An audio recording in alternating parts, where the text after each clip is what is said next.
venimos desarrollando un trabajo de investigación desde hace bastante tiempo respecto a la comprensión de la lectura. Habíamos avanzado con entender que las estrategias inferenciales eran fundamentales y producto de ello nosotros logramos sustentar científicamente un módulo 6 de la movilización nacional por la comprensión lectora que se estuvo difundiendo desde el año pasado a nivel de los colegios del Estado por parte del Ministerio de Educación.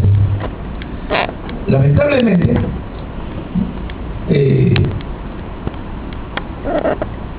con una cierta carencia de evaluar los trabajos que se han venido dando, parece que se va a desactivar esta movilización nacional por la comprensión lectora.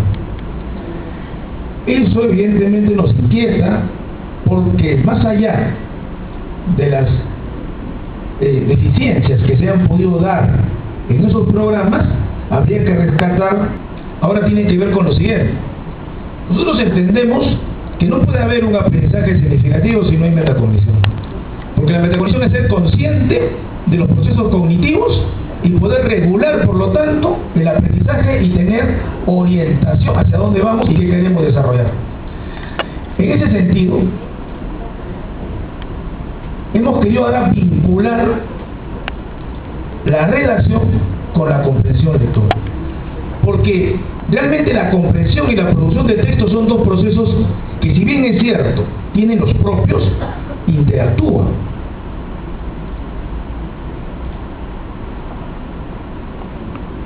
En este momento, cuando yo me estoy comunicando ante ustedes, yo estoy produciendo un texto y ustedes están comprendiendo el texto.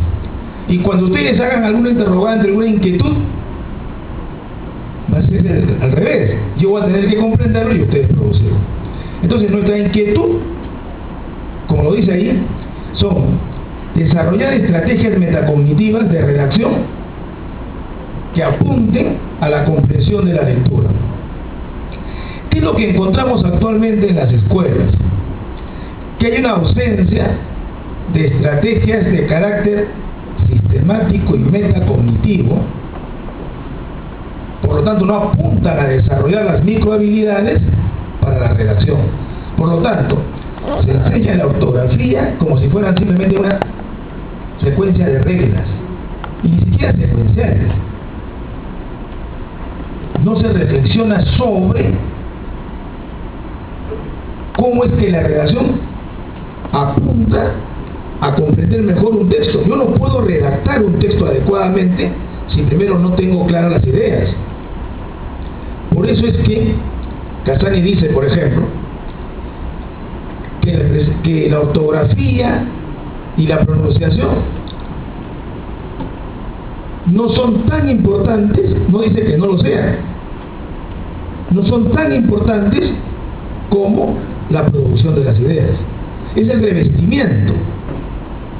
Pero si estas no ayudan, no apuntan a que se puedan formular las ideas adecuadamente, entonces no va a tener sentido y vamos a seguir teniendo una educación acrítica y sin comprensión.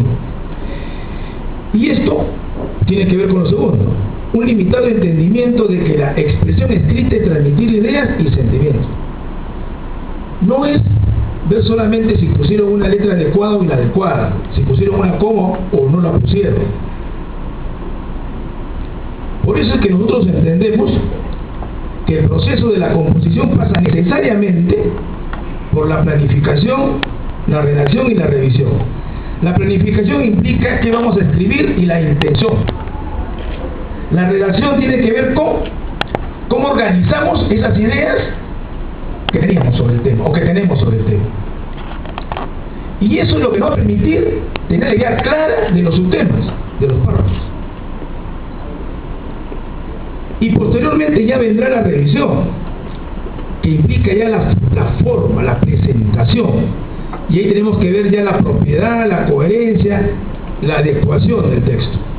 Por eso es que los objetivos de esta investigación, de un equipo que ya venimos trabajando varios años atrás, y que cuando yo he hecho una invitación a colegas que vienen aquí a que se incorporen a nuestro equipo, yo creo que algunos de ellos ya se han incorporado, es proponer estrategias de redacción que permitan una mejor comprensión lectora. Particularmente seleccionar estrategias para el uso de signos de puntuación, de conectores lógicos y referentes, y esto nos va a permitir garantizar una secuencia en el uso de estrategias de redacción. Era como lo que hicimos con las lecturas, una secuencia de gradación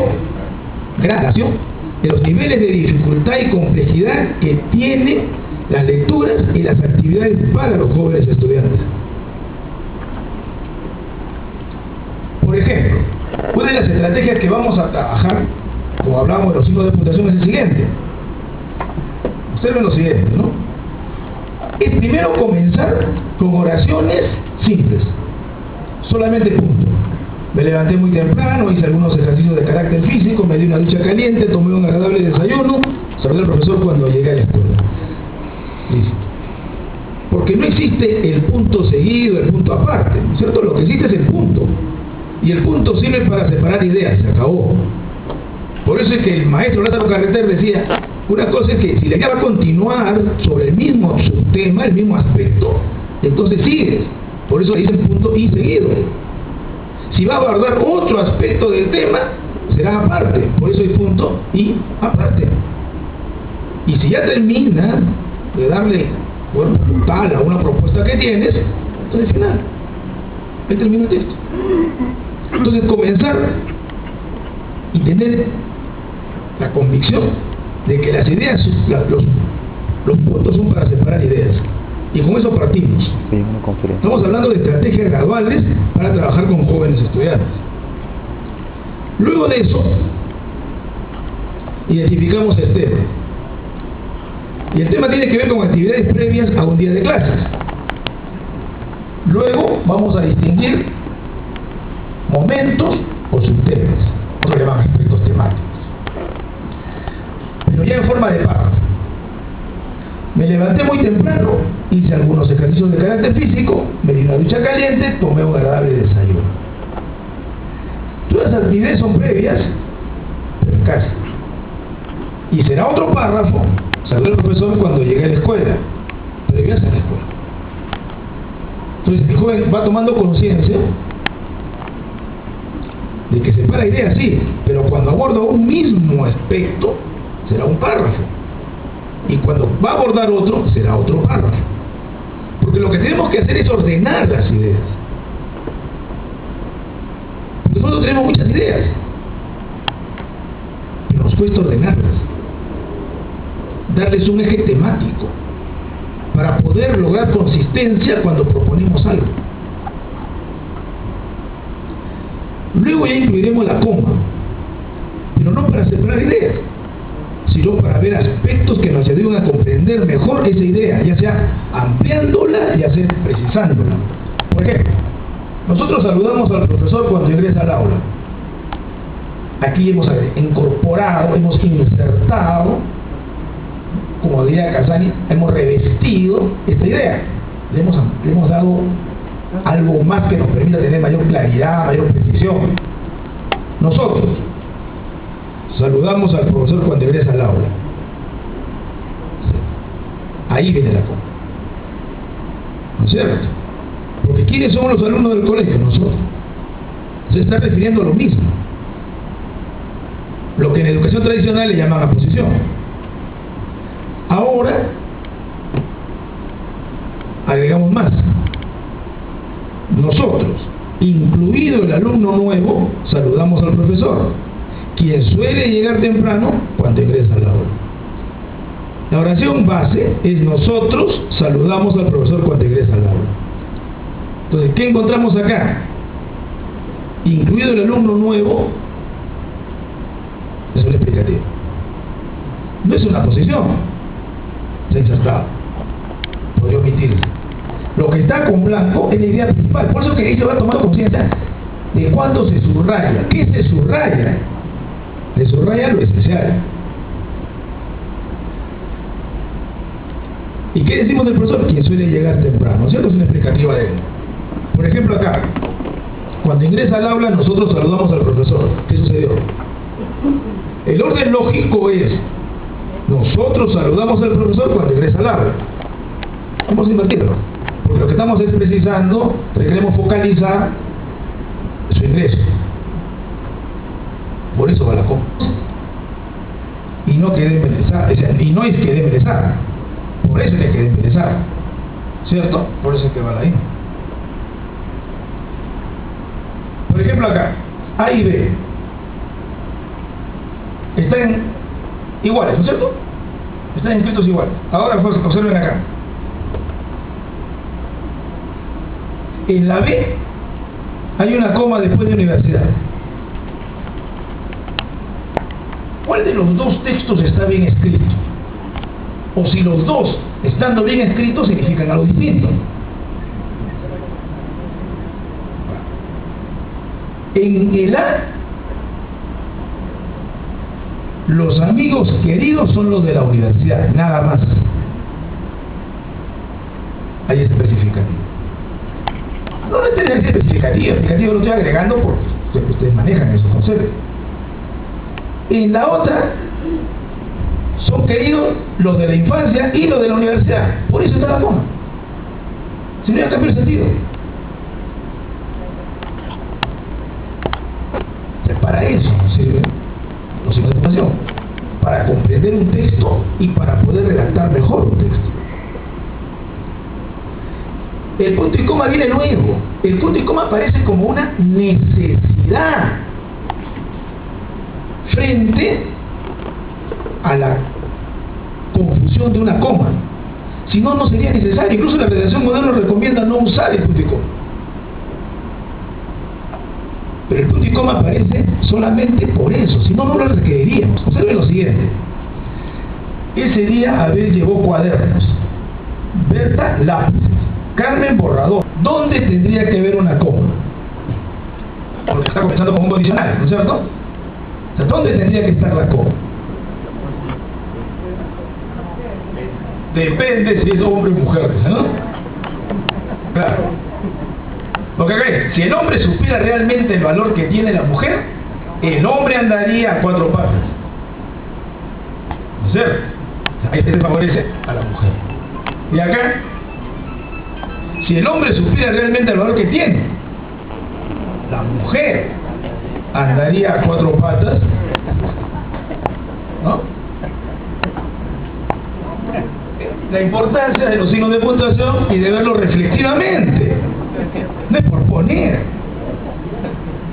Y para, por ejemplo acá, miren, hay un ensayo, ustedes conocen esto que Careta publica en sus aniversarios. Cuando cumplió 60 años, cumplió los 60 libros que todo peruano culto debe leer. Cuando cumplió 50, fueron 50 libros cultos. La última edición ha sido 60 libros cultos. Cada una de estas ideas expresadas acá es la sumilla de cada párrafo. Es la sumilla de cada párrafo. ¿Ya? Es como trabaja Riemann dijo, la macroestructura. Entonces, la primera es, en el Perú el sistema social es rígido. Sistema de comida, porque es de verdad. Entonces hay que reflexionar, ¿no? ¿Cuándo se usa comida? Con ironía, para resaltar algunas palabras populares, etc. ¿No es cierto? En este caso, se deduce que es irónico. Porque un sistema no es rígido. Si es rígido, quiere decir que no está funcionando. ¿No es cierto? La estructura rígida de la sociedad peruana genera el arribismo. Otro párrafo. Otro párrafo. El arribismo presenta dos modalidades: la adulación y la diatriba. Nosotros hemos puesto directamente lo más popular, como él lo pone también: el sobe y el raje. En este caso también hay comida, pero sería irónico. En este caso no es por ironía, sino por la expresión popular. La adulación, sobe, y la diatriba, raje, no son excluyentes. Y el último es, la modalidad del raje se ha presentado tradicionalmente en las esferas intelectuales y políticas. Es la semilla. Ahora, yo resalto lo siguiente. Habiendo ya humillado, incluso ahí sigo subrayando. Sistema social rígido genera divismo. Presenta, sobe y raje. No son excluyentes. Raje ni intelectuales y políticos. Esto de ahí me ayuda a hacer el resumen. Y para el resumen, tengo que usar pues los referentes. O sea, los mecanismos de cohesión. Porque la cohesión lo que busca es evitar la redundancia. Y ya lo escribí en un solo párrafo. A partir de ahí, la rigidez del sistema social ha generado el arribismo. El arribismo, el cual presenta dos modalidades que se complementan. Modalidades se complementan, sobe y raje. ¿A quién está reemplazando? Esta última, el raje, tradicionalmente entre intelectuales y políticos. Ahí sí, estamos viendo el referente a quién reemplaza. Y eso es una ayuda fundamental para la comprensión de la lectura. El saber elaborar un resumen implica que hemos comprendido el texto. De ahí la íntima relación entre lo que decíamos, entre comprender y producir texto. No es decirle simplemente al estudiante, haz el resumen, ¿qué se entendió del texto? Sino cómo desarrollamos los procesos mentales para que el muchacho metacognitivamente se dé cuenta de los procesos que intervienen, cómo va regulando y va avanzando en sus logros.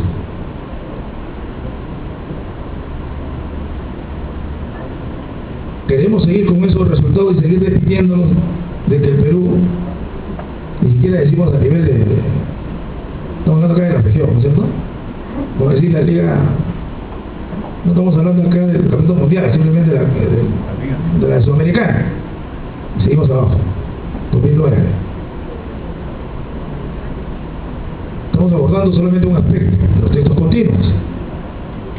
Entonces, frente a eso, lo que nosotros creemos y termino diciendo siempre, nosotros estamos empeñados en que el diseño curricular nacional exprese una propuesta que surge de la investigación. ¿Por qué decimos que en un grado y en el siguiente grado tienen que haber determinados temas y determinadas habilidades? ¿Quién ha validado ese diseño curricular? Nosotros tenemos ya una propuesta de comprensión de lectura que lo presentamos en el evento anterior, y esta es una propuesta que vamos a desarrollarla durante este año, que es la propuesta del programa de comunicación, comprensión lectora y expresión escrita. ¿No es cierto? ¿Por qué con esto? Empezamos con la enseñanza de la lectura. En los primeros grados de primaria trabajaríamos fundamentalmente el identificar el significado de las palabras por el contexto o situación. En los últimos grados de primaria, signos de puntuación, coherencia y cohesión, que es lo que estábamos viendo ahorita. En los primeros grados de secundaria, las ideas fundamentales y los conectores lógicos. En los últimos grados de secundaria, incidir en los textos argumentativos, hipótesis y argumentos. Es la base de la formación y de la actitud científica. A veces nosotros estamos abordando un tema y nos vamos por otro. Nos vamos a la generalidad. En la investigación abordamos un punto y lo trabajamos a profundidad. ¿No es cierto? Que obviamente va a tener una interrelación con otros aspectos y otros elementos que tienen que ver con ese todo. Y en el último grado de secundaria, alcanzar algo que a veces ni siquiera se logra en la universidad: la lectura metasemántica, la comprensión cabal de un texto. Yo no puedo tener una comprensión cabal de un texto si no he leído al autor directamente. Hay muchos que hablan de que de ella y no han leído directamente de él, que se han caído los manuales.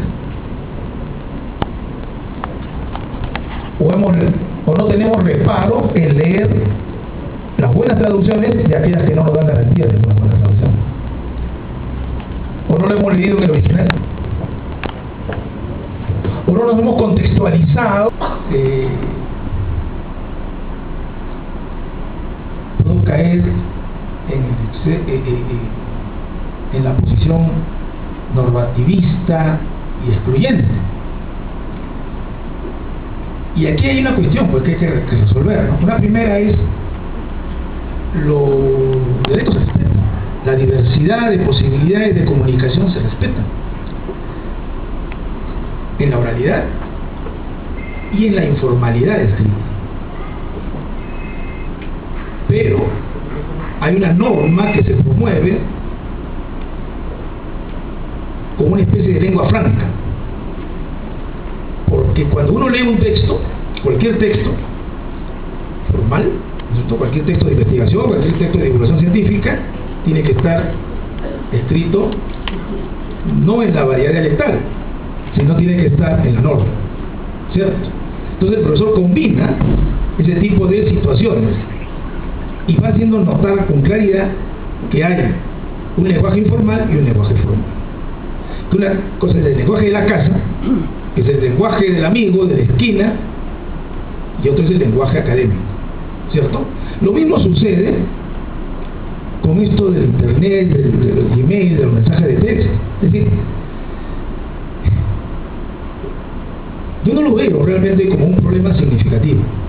Tanto así, que la misma academia ha formado una comisión, ustedes seguramente saben, que está buscando recoger aquellos símbolos que son comunes en este tipo de mensajes, para tratar de darle una cierta uniformidad, y pueda ser mucho más legible. Yo conversando con adolescentes, porque el trabajo de investigación no va a muchos espacios, ellos me dicen que esa situación de la exageración respecto a este tipo de mensajes es una etapa, ellos mismos lo dicen, ellos he conversado con jóvenes de 18, 20, 22 años, me dicen que es una etapa, es como decir una especie de que una inquietud de niño, de joven, de adolescente, que cuando ya pasa a los 12 años o 13 años y siguen en lo mismo, entonces son como aislados, no crecen, no maduran, y evidentemente ellos siguen haciendo sus cortes cuando se comunican, pero ya no en una forma tan desproporcionada como a veces encontramos. ¿Por qué son fundamentales las habilidades lógico-matemáticas y las comunicativas? Entonces se dice que las habilidades lógico-matemáticas son aquellas que permiten ordenar las ideas, y las habilidades comunicativas darle sentido a esas ideas. Entonces, yo no puedo darle sentido si primero no ordeno, y entonces uno dice, el pensamiento de alguna manera se ha ido dando, pero se ha ido potenciando con el lenguaje. Pero hay un estudio muy interesante que yo se lo recomiendo, de Steven Pinker, El instinto del lenguaje, y es lo que sostiene, es una investigación, y lo que sostiene es que el lenguaje en un primer momento desarrolló el pensamiento, pero que ahora se ha convertido en una traba, porque el lenguaje no puede dar cuenta de todo lo que pensamos y sentimos, y por eso es que el ser humano busca metáforas, busca formas de producir ese efecto.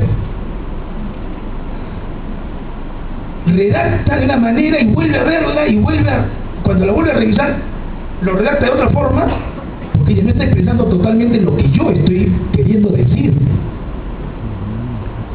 Y eso genera muchas veces que haya personas que redunden, porque tratan de decir de una manera y de otra manera y de otra manera, y no encuentran en el lenguaje esa posibilidad.